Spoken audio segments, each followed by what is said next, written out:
शहजाद साहब, 9 मई का जो वाकया है वो पूरे मुल्क, रियासत, सियासत और अस्करी क़यादत के लिए ख़ास तौर पर इंतहाई हसास मामला और बड़ा फूक फूक के हर चीज़ को ले जाया जा रहा है और देखा जा रहा है। क्या मुबैना मास्टरमाइंड फैज़ हमीद को सुल्तानी गवाह बनने पर छोड़ दिया जाएगा और सारा मामला एक सियासतदान पर डाला जाएगा?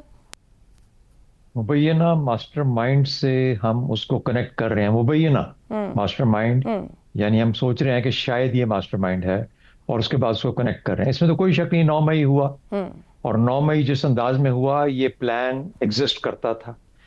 ये प्लान उस वक्त भी नहीं हो सकता कि पिछले 1-2 दिन के अंदर बन गया। यानी जब इमरान खान साहब को उन्होंने पकड़ लिया तो उसके बाद 2 दिन के अंदर प्लान किसी ने बनाया, चाहे वो फैज़ हमीदी क्यों ना हो, और उसके बाद उसको चलवा दिया। तो ये प्लान किसी न किसी शक्ल में तो एग्जिस्ट करता था, जहां पर कि इतनी जगहों पे इतने लोग निकल आए कि उन्होंने बिल्कुल जाके एक ही वक्त में जाके उनके ऊपर अटैक किया, या एक ही दिन में, या एक जो तय हुआ था उसके मुताबिक। दूसरी बात, आमतौर पे कहा जाती है कि वो जगह जिनका पता नहीं होता, और फैज़ हमीद ने बताया होगा, ये जगह सबको पता होती हैं, खुली जगह है। हमारे जीएचक्यू का भी पता है, बेसिस का भी पता है जहां जहां पे हमले होते हैं, और ये भी पता है कि कहाँ कहाँ पे मुजस्मे जहाँ लगाए हैं, चाहे वो कर्नल शेर खान। तो इसलिए ये कोई ऐसी छुपी ढकी बातें नहीं है जिसके लिए इनसाइड इंफॉर्मेशन चाहिए थी। अच्छा, जिस किस्म के हमले किए गए तो उसके ऊपर भी ये तय करना चाहिए, और ये जरूर तय हुआ होगा कि क्या ये सरकारी इमलाक को नुकसान पहुंचाने का मुकदमा होगा, जैसे कि जीएचक्यू गेट के ऊपर, या फॉर एग्जाम्पल जो डमी जहाज लगाए जाते हैं बेसिस के बाहर, चाहे वो मियांवाली में था चाहे वो सरगोदा में था, उन डमी लकड़ी के जहाजों को जलाने से क्या कोई वो सरकारी इमलाक की उस जिद में आएंगे, या ये कि कोई बगावत की कोशिश की गई, अदम इस्तेहकाम और इंतशार ऐसा फैलाया जाए कि बगावत फौज के अंदर खुदा न खास्ता हो जाए। तो अगर तो फैज हमीद अपने 35-36 साल की सर्विस के बाद इस नतीजे पे पहुंचा था कि वो अपने 10-12 साथियों, 20-25 के साथ एक बगावत जनरेट कर सकता था, फिर तो बहुत ही बेवकूफ जर्नल था। इसलिए मेरा नहीं ख्याल कि उसको इतना इतना बेवकूफ था वो।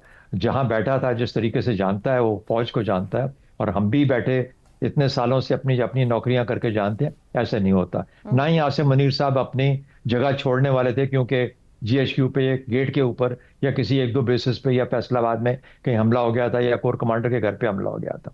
ऐसा भी नहीं है। तो इसलिए कहने का मतलब ये हुआ कि मोटिव को आइडेंटिफाई करना, प्लान तो था, लेकिन मोटिव को आइडेंटिफाई करना, फिर एक कोल्यूजन को आइडेंटिफाई करना, ये बहुत लाजमी अमर है।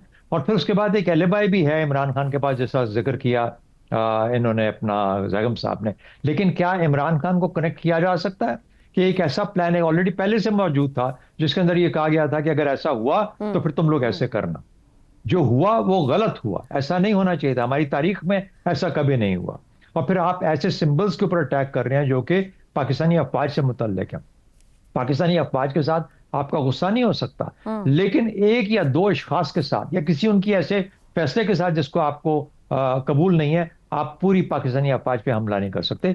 ये यकीनन एक यूनिक एक्शन था, यूनिक एक ऐसा इवेंट था जिसके ऊपर जाहिर है कि एक बहुत गहरी नजर डालनी चाहिए कि ये क्यों ऐसे हुआ।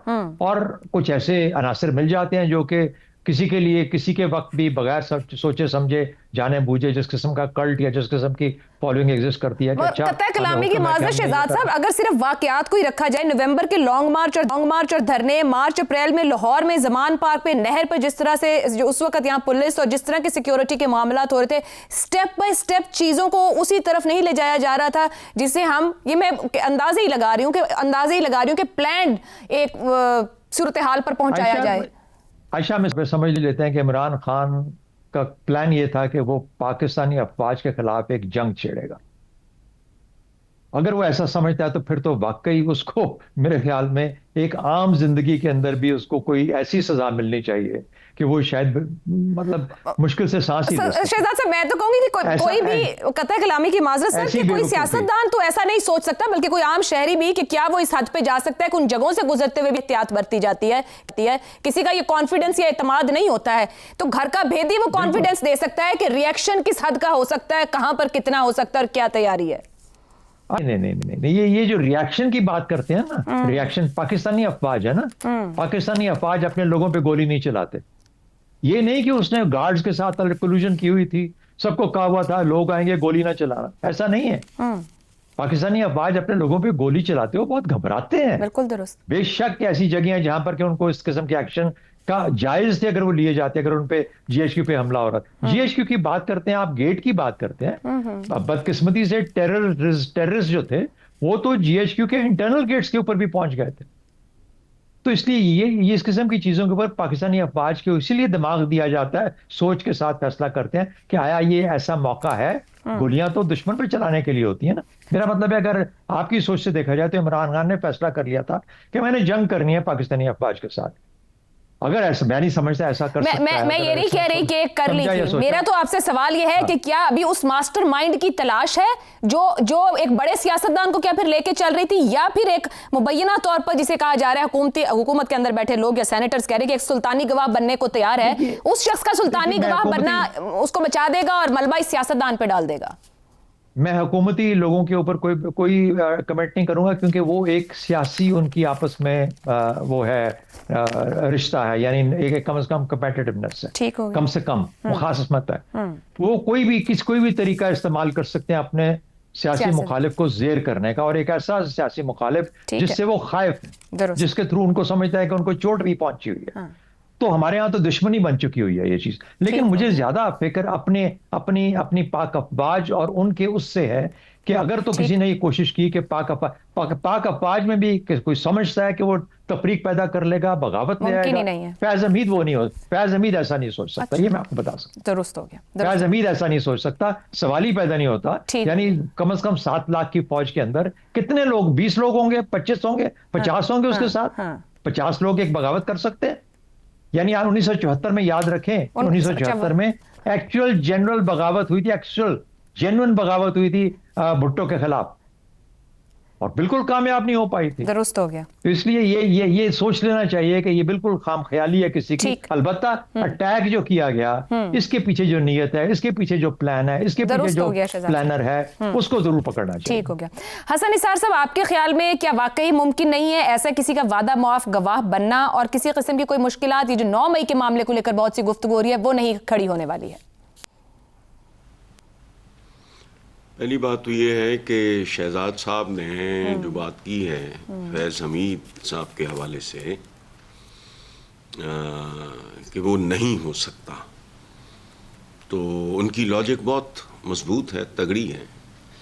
बंदे को तो अपने बचपन जहाँ गुजरा हो वो नहीं भूलता।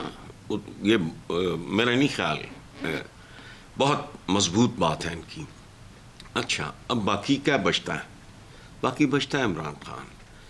तो मैं जितना तो थोड़ा बहुत जानता हूँ, और मेरे जैसे आदमी के लिए थोड़ा बहुत जानना भी काफ़ी जानना होता है। Imran is not at all capable of this kind of, वो सीधा साधा एक लाठमार सा आदमी है। ये जो जलेबियाँ तलना और ये इस तरह, ये उसके बस की बात नहीं। अब चलते हैं आगे। सवाल आपका बेसिकली है वादा माफ गवाह, सुल्तानी गवाह। तो ये वो फलां है, टमकां है, वो नहीं है। सियासत के आपने सुना होगा, सियासत के सीने में दिल नहीं होता, जिसमें मैंने इजाफा किया है कि पाकिस्तानी सियासत की खोपड़ी में दिमाग भी नहीं होता, रूह में ज़मीर भी नहीं होता।